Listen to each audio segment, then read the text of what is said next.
Thank you, Mr. Speaker, and I thank the Chancellor of the Duchy of Lancaster for advance side of the statement. It allows me to begin by pointing out the glaring omission in what he told the House a few moments ago.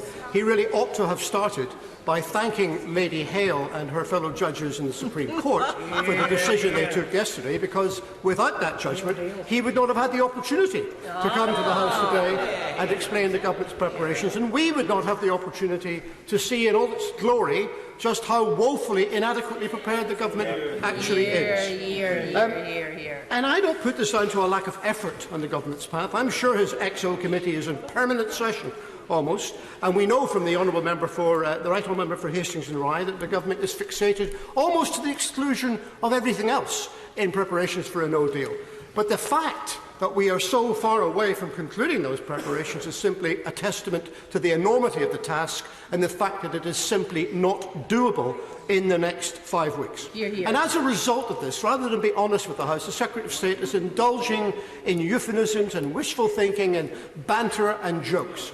And the truth of the matter is that he's trying to sugarcoat what is a disastrous situation. And that begins with the very title of the document itself. And I return to the point raised by the opposition spokesperson. In the document, the very same document that was given to the Scottish Government, the First Minister of Scotland has confirmed that that was referred to as a base scenario. And yet several days later, when it is published, it is referred to as a worst-case scenario. An attempt to suggest that, of course, there are much better scenarios and there's nothing really to see and no need to worry. So I ask again, and I don't want a joke in response, who made the decision to change that title and why?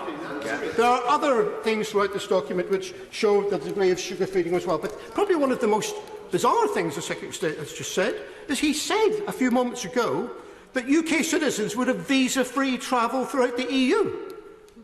Well, that's just rubbish.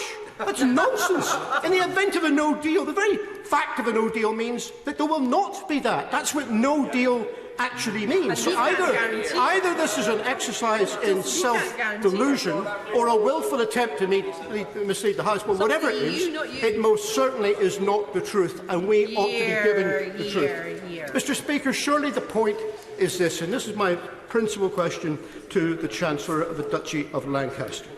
Surely the time has come now to assess, is it realistically possible to get a deal to leave the European Union on the 31st of October?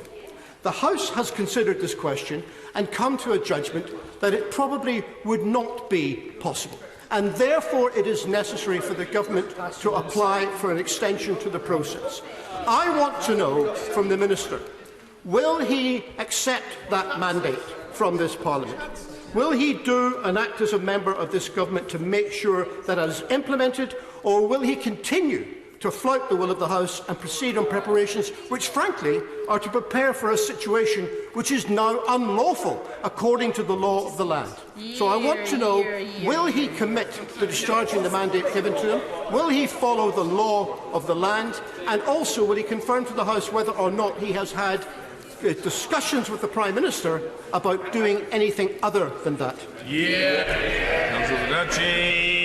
I'm very grateful to the Honourable Member for Edinburgh East for his questions. And may I also say that I'm grateful to the Supreme Court for the clarity of their judgment, and in addition I'm also grateful to his colleagues in the Scottish Government for the extensive work that they have done, along with other devolved administrations, to help us prepare for a no-deal exit. Only yesterday I was chairing a committee meeting which the Scottish Cabinet Secretary responsible for Agriculture and Rural Affairs was, along with other devolved administration ministers, actively taking steps in order to ensure that his constituents were actively ready to prepare for a no-deal Brexit. And I think it's only right that we should record our thanks to the civil servants in devolved administrations as well for that work.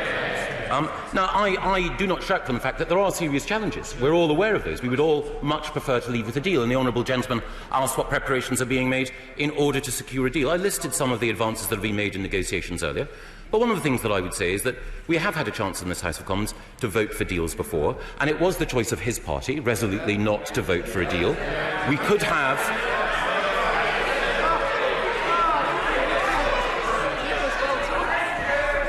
The right honourable gentleman should plough on. Agreement We could have a withdrawal agreement if only members of the Scottish National Party were as good as their word and put the interests of Scotland ahead of narrow, sectarian, secessionist and separatist arguments.